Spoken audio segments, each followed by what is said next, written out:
America's biggest ammo brands just got bought out, and not by another US company. We're talking Federal, Remington, CCI, Speer, all now owned by a foreign defense giant based in Europe. I'm Luke from Line 45, and we're breaking down what it really means when America's ammo ends up in foreign hands, and why this deal could change the way you buy, shoot, and even think about your ammo. Before we dive in, do me a solid. Smash that subscribe, tap the bell, hit all the dang buttons down there. You don't gotta, but it keeps this train rolling and lets me crank out more of this wild gun talk for you all. Alright, enough of that. Let's get back to it. Who owns our ammo now? Here's where I'm starting this story.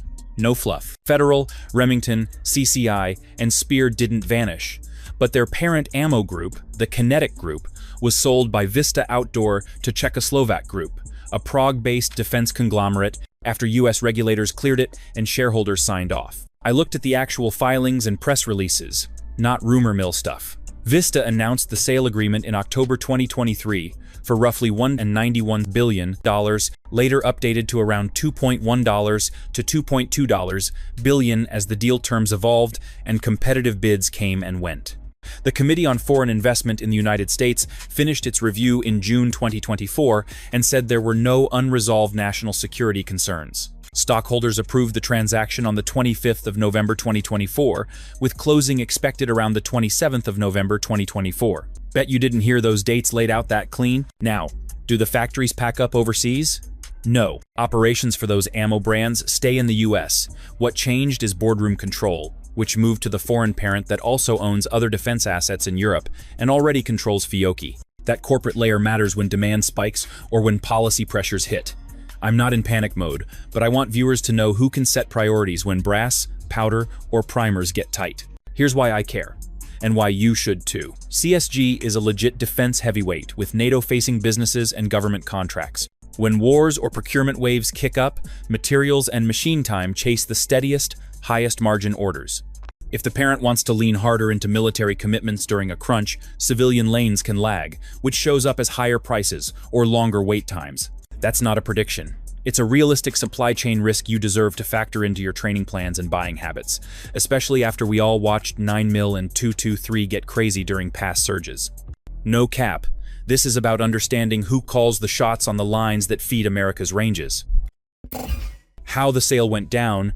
In October 2023, Vista Outdoor signed a definitive agreement to sell its sporting products unit to Czechoslovak Group for about $1.91 billion. That unit had just been rebranded the Kinetic Group and covers Federal, Remington, CCI, Speer, Heavy Shot, and Alliant Powder. Vista planned to separate the rest of the business into a new public company called Revelist.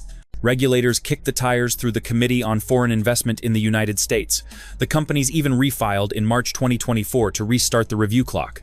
By the 25th of June 2024, the Committee on Foreign Investment in the United States cleared the transaction with no unresolved national security issues flagged. That left one big step before closing. Stockholders voted next. On the 25th of November 2024, Vista's shareholders approved the sale, and the companies agreed to close around the 27th of November 2024. Vista's investor page and wire services both logged those dates. That's when boardroom control moved to Prague while the production footprint stayed here at home. Who's CSG, and why do they matter in this space? They're a Czech defense and industrial group with NATO-facing businesses. They already took a 70% stake in Fiocchi in 2022 and later moved to full ownership, which tells you they've been building an ammo portfolio on purpose.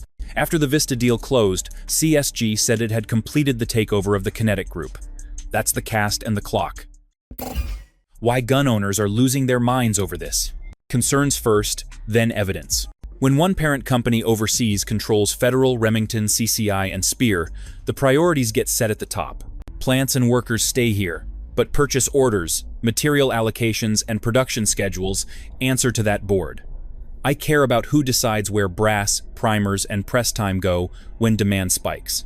Policy pressure is a real lever. The EU already banned lead shot in wetlands in 2023 and has pushed broader lead restrictions under REACH, or registration, evaluation, authorization, and restriction of chemicals. Even if those rules don't apply inside the US, a foreign parent might streamline SKUs or steer toward non-lead lines to simplify compliance across markets. That can mean slower changeovers on popular loads or fewer niche offerings while they retool. No cap, that is a boardroom decision, not a shop floor one. Follow the pattern from past crunches. In any surge, steady, high-margin buyers get priority. Government and large institutional contracts usually win that race. The parent company behind these brands has deep defense ties and previously took control of Fiocchi, so building an ammo portfolio wasn't a one-off. If a conflict heats up or procurement ramps up, civilian channels can lag without anyone banning anything. You just see longer lead times and price creep. Ask anyone who watched 9mm and 223 go from plentiful to ghosted during 2020. Damn, that moved fast. One more thing I track is consolidation gravity. With multiple major labels under the same umbrella, shared inputs and shared leadership make capacity decisions easier to synchronize. That doesn't mean illegal price fixing. It means if copper, nitrocellulose, or labor gets tight, several brands can pivot together and the shelf shock hits wider. Bet you feel that at the register before you ever read it in a press release. Will it actually affect ammo prices or supply? Here's how I see real-world impact, based on what's actually happened in this industry. Plants and jobs for Federal, CCI, Speer, and Remington stayed in the US. But corporate direction shifted after CFI US cleared the Vista sale to CSG in June 2024 and shareholders approved in November. That means pricing, run volumes, and which SKUs get press time are answered by a board overseas. CSG has already signaled it wants to grow military sales for the Kinetic Group. When military orders heat up, civilian lanes can slow. That isn't panic talk, that's how allocation works. Policy pressure can nudge product mix. The EU's lead shot wetlands ban took full effect in February 2023, and broader lead restrictions have been explored under REACH. Even if US rules differ, a parent company looking for clean compliance across markets might streamline into fewer non-lead lines. That can mean fewer options during changeovers and slower restocks on the loads we actually shoot. No cap, that's a board call, not a plant-level rumor. History tells you what shortages feel like. During 2020 to 2021, common calibers like 9mm and 223 saw rapid price jumps and shelf gaps as demand outran machine time. Separate from this sale, look at Lake City's whiplash around commercial 5.56 availability and the political noise tied to it. When a large chunk of small caliber capacity tweaks who it serves or when it ships, you feel it in weeks. My bottom line is simple. Foreign ownership doesn't guarantee a shortage, but it adds one more lever that can move prices and lead times. I plan my training and stocking with that in mind. You should too. What the hell can we do about it? This is my playbook, so I'm not caught lacking. I keep 2 buckets per caliber, a training stack and a ready stack. Training is bulk ball. I actually shoot through monthly. Ready is proven defensive or match loads I don't touch unless needed. Simple numbers that work for me. At least 1,000 rounds of training, 9mm, and 200 to 300 rounds of carry ammo per pistol, plus 1,000 rounds of 5, 56, and 200 of duty loads per rifle. Adjust to your use, but set a floor and stick to it. I rotate on a schedule. Carry ammo gets shot out and replaced every 12 months. All ammo lives cool and dry in sealed cans with desiccant, with relative humidity around 30 to 50%. I track lot numbers with a label on each can. If a manufacturer issues a recall or quality control notice, I can find the exact lots in seconds. That saved me money and headaches more than once. Next, I diversify sources, so one corporate decision doesn't park my range time. I buy from at least 3 lanes: big box house brands, boutique US. Loaders like Black Hills, Underwood, Buffalo Bore, and regional shops that load in smaller runs. For components, I keep primers and powder on hand and reload a portion of my training ammo. A single stage press is cheap and safe to learn. Published data from powder companies is non-negotiable. No guessing. No internet recipes. Finally, I watch signals that actually move supply.